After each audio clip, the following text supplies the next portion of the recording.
हमारा अगला topic spherical mirrors. Spherical mirrors मतलब ऐसे सरफेस जिनकी सरफेस कैसी हो, स्फेरिकल हो या कर्व्ड हो। जैसे प्लेन मिरर की सरफेस प्लेन है, ये प्लेन, कहीं इस पे कोई कर्व नहीं है, ये प्लेन मिरर है ना, ये प्लेन सरफेस है। लेकिन यदि इसकी सरफेस जो है वो कर्व हो जाए, कर्व आ जाए थोड़े से, जैसे ये स्पून है, स्पून में आप देखते हो ये अंदर का सरफेस, ये अंदर का सरफेस है, ये अंदर का, ये कर्व है ना, जिसमें से आप खाते हो, ये कर्व सरफेस, और ये पीछे का, ये भी कर्व है, ये भी कर्व है, ये कर्व और ये, तो इसमें से भी आपको चेहरा दिखता है, तो ये आपका क्या है, कर्व्ड मिरर है ये, और ये स्फेरिकल मिरर है। ठीक है, अब इनको स्फेरिकल मिरर को आपको डिफाइन करना है, तो आप कैसे करोगे? Spherical mirror is that mirror whose reflecting surface is the part of a hollow sphere of glass। यदि आप ग्लास का एक स्फीयर ले लो, ग्लास का आप एक स्फीयर ले लो और उसको आप कहीं से एक तरफ से उसको काटो और उसको एक तरफ से किसी एक साइड से उसको पॉलिश कर दो। मान लो हमने इसको यहाँ से काट दिया, काटा इसको, तो इसका हमारे पास कौन सा हिस्सा आ गया, ये हिस्सा। तो मतलब आपको कौन सा हिस्सा मिला, आपने काटा तो ये स्फेरिकल मिरर का ये ऐसा हिस्सा मिला है आपको, ऐसा ये वाला, ये हिस्सा। और इस हिस्से पे यदि आप बाहर की तरफ से पेंट कर दो, तो अब आपको क्या होगा, बाहर की तरफ से आप पेंट कर दोगे तो आपको अंदर की तरफ से रिफ्लेक्शन मिलेगा। इसका मतलब क्या हुआ कि ये आपका स्फेरिकल मिरर है जिसमें बाहर की तरफ से आपने पेंट कर रखा है और रिफ्लेक्शन आपको मिल रहा है अंदर की तरफ से। तो ऐसे स्फेरिकल मिरर जिसमें आपको कर्व जो है वो इनसाइड होता है, केव की तरह होता है, जैसे कि ये स्पून का अंदर वाला हिस्सा, तो ये आपके होते हैं कॉनकेव मिरर। ठीक है, ये आपके होते हैं कॉनकेव मिरर्स। और इसी यदि स्फेयर को आपने जो ये सरफेस आपकी निकली है कटी हुई, इसको यदि आप अंदर की तरफ से पेंट कर दो, यदि आप इसको अंदर की तरफ से पेंट कर दो, तो आपको रिफ्लेक्शन कहाँ से मिलेगा, बाहर से, इस वाली सरफेस से मिलेगा। तो ये आपके हो जाते हैं कॉन्वेक्स मिरर। मतलब ऐसे स्फेरिकल मिरर जिसमें केव की तरफ से, यदि ऐसा हमारा मिरर, तो ये केव है, ये ऐसा, यहाँ से रिफ्लेक्शन होगा, लाइट ऐसी आएगी, यहाँ से रिफ्लेक्ट होगी तो कॉनकेव मिरर, ऐसा होगा, यहाँ से रिफ्लेक्शन होगा, लाइट ऐसी आएगी तो ये कॉन्वेक्स मिरर। कॉनकेव जिसमें केव बन रही हो, और कॉन्वेक्स जिसमें ये उभरा हुआ सरफेस आ रहा है। तो स्फेरिकल मिरर्स कितने तरह के हो गए, दो तरह के, एक हो गया कॉनकेव मिरर, एक हो गया convex mirror. Okay, concave mirror को आप ऐसे भी समझ सकते हो कि जिस स्फीयर को हमने काट कर इस मिरर को बनाया है, तो कॉनकेव मिरर का रिफ्लेक्शन किधर होता है, टुवर्ड सेंटर।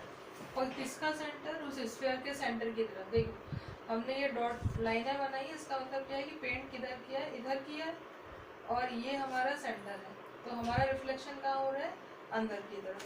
ये डॉटेड लाइन हमने ये बनाई है, इसका मतलब है कि रिफ्लेक्शन हमारा कहाँ से हो रहा है, इधर से, अंदर से। ऐसे आप कॉन्वेक्स मिरर लोगे, ये वाली जो लाइनें हमने बनाई है, तो इसका मतलब रिफ्लेक्शन कहाँ हो रहा है, बाहर की तरफ से, और हमारा सेंटर कहाँ है, जिस तरफ आपने पेंट किया।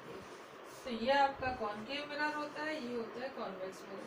कॉनकेव मिरर में सेंटर, स्फीयर के सेंटर की तरफ से रिफ्लेक्शन होता है, कॉन्वेक्स मिरर में सेंटर के बाहर की तरफ से रिफ्लेक्शन होता है। कॉनकेव मिरर और कॉन्वेक्स मिरर को आप हमारा डेली जो स्पून होता है उससे भी आप समझ सकते हो। ये जो अंदर है, जिधर से हम खाना खाते हैं, इस तरफ से, कि यहाँ पर गड्ढा है, थोड़ा सा केव है यहाँ पर, ये आपका कॉनकेव मिरर की तरह बिहेव करता है। इसको आप पलटते होते हैं, उभरा हुआ है, रिफ्लेक्शन इधर से हो रहा है, तो ये आपका क्या है, convex. This is concave mirror, this is convex mirror. ये स्पून जो डेली स्पून हम यूज करते हैं, ये कॉन्वेक्स और ये आपका कॉन्केव। इसमें आप चेहरा देख सकते हो, नए स्पून होते हैं तो you can see your faces clearly. It means कि यहाँ पे रिफ्लेक्शन हो रहा है और ये क्या करते हैं, मिरर की तरह काम कर रहे हैं। ठीक है, कॉन्केव और कॉन्वेक्स। अब हम कुछ टर्म्स देखते हैं। इसी पर हम यदि इस सेंटर से होकर जाती हुई एक लाइन खींचे तो ये आपकी क्या हो जाएगी, प्रिंसिपल एक्सिस।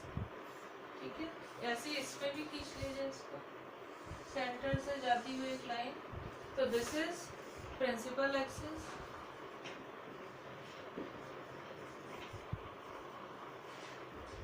प्रिंसिपल एक्सिस एक इमेजिनरी लाइन होती है जो हम सिर्फ एज्यूम करते हैं, हमें दिखाई नहीं देती है। This is principal axis.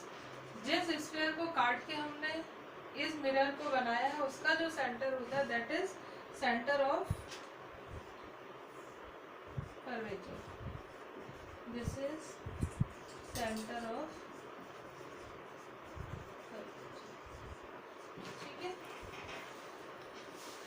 Mirror को इक्वली दो पार्ट्स में बांटने वाला पॉइंट ये जो है दिस इज पोल। P जो है this point is known as pole. और जितने हिस्से से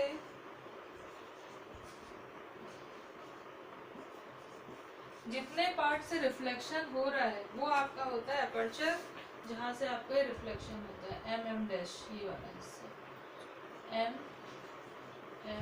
dash. This is your aperture.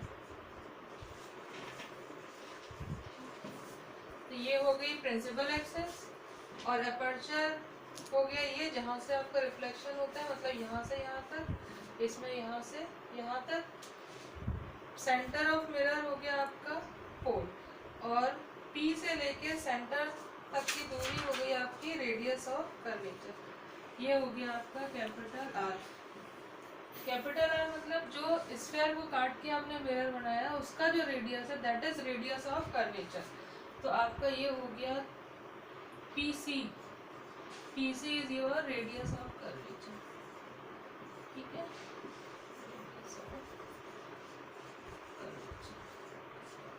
ये कुछ टर्म्स हैं, एक बार वापस से रिपीट कर देते हैं।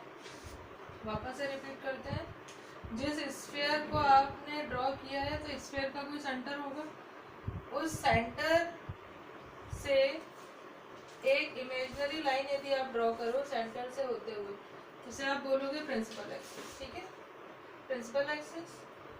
उस सेंटर को आप बोलोगे सेंटर ऑफ कर्वेचर। जितने हिस्से से उस स्फीयर को काटने के बाद, ये डॉटेड लाइन है, ये बता रही है कि आपका स्फीयर यहाँ पर नहीं है, आपने उसको काट दिया, मतलब ये आपका यहाँ पर नहीं है, आपका मिरर सिर्फ इतना है, ये आपने उसको काट दिया।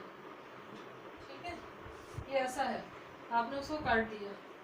तो जितने हिस्से से रिफ्लेक्शन हो रहा है दैट इज योर अपर्चर। पूरा नहीं होता है, जितने हिस्से से रिफ्लेक्शन होता है। उसके बाद प्रिंसिपल एक्सिस मिरर के जिस पॉइंट से होकर जाती है that is P point, that is हम उसको बोलते हैं पोल। वो मिरर को दोनों इक्वली पार्ट में डिवाइड करता है, मतलब वो मिरर के सेंटर से होकर जाता है। पोल से लेके सेंटर ऑफ कर्वेचर तक की दूरी होती है रेडियस ऑफ कर्वेचर, जिसको हम दिखाते हैं कैपिटल R से। ठीक है, प्रिंसिपल एक्सिस अब आप समझ गए।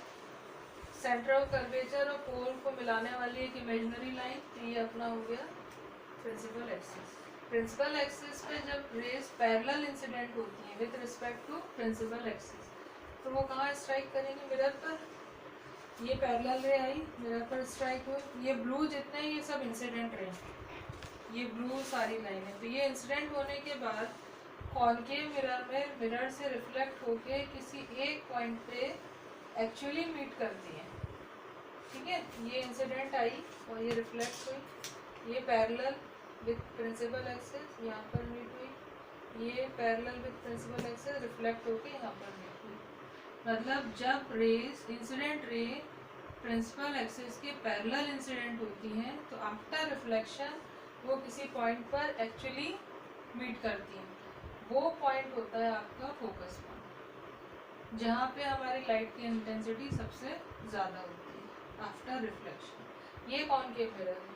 रिफ्लेक्शन के बाद जिस पॉइंट पे सारी रेज मीट करती हैं, मिलती हैं, एक्चुअली मीट करती हैं, डाइवर्ज हो जाती हैं, वो आपका हो जाता है कॉनकेव मिरर। यदि आप कॉन्वेक्स मिरर की बात करो तो प्रिंसिपल एक्सिस के पैरेलल रेज इंसिडेंट हो रही है, लेकिन रिफ्लेक्शन के बाद वो कहाँ जा रही है, बाहर।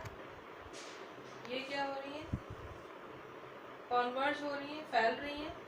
तो ये हमको ऐसा लगता है कि मिरर के पीछे किसी पॉइंट पे मिल रही है। डॉटेड लाइन जो है वो आपकी इमेजनरी होती है, एक्चुअली वो नहीं है वहाँ पर, हम अज्यूम कर रहे हैं कि वो वहाँ पे मिल रही है। तो ये पॉइंट होता है आपका फोकस, किसमें, कॉन्वेक्स मिरर में। एक्चुअली वो मीट नहीं करती, अपीयर्स टू डाइवर्ज होती है। तो ये कॉन्वेक्स मिरर का फोकल पॉइंट है, ये कॉनकेव मिरर का फोकल पॉइंट है। कॉनकेव मिरर का फोकल पॉइंट उसी तरफ होता है जिधर आपका सेंटर ऑफ होता है, इसमें भी उधर ही होता है, लेकिन इसमें बिहाइंड द कॉन्वेक्स मिरर में बिहाइंड द मिरर होता है। ठीक है, अब हम बाकी का लेक्चर अपने नेक्स्ट क्लास में पढ़ेंगे। तो आज हमने पढ़ लिया कि स्फेरिकल मिरर्स कितने तरह के होते हैं, उनके टाइप्स क्या होते हैं, और कुछ टर्म्स पढ़ लिए, फोकल पॉइंट पढ़ लिया, फोकल लेंथ पढ़ लिया। अब हम हमारे नेक्स्ट लेक्चर में हम जाएंगे अगली क्लास में। तो आज की क्लास में यदि कोई आपको डाउट है तो आप कमेंट सेक्शन में कमेंट कर सकते हैं, तो मैं आपके डाउट नेक्स्ट क्लास में क्लियर कर दूँगा। Okay, thank you, take care.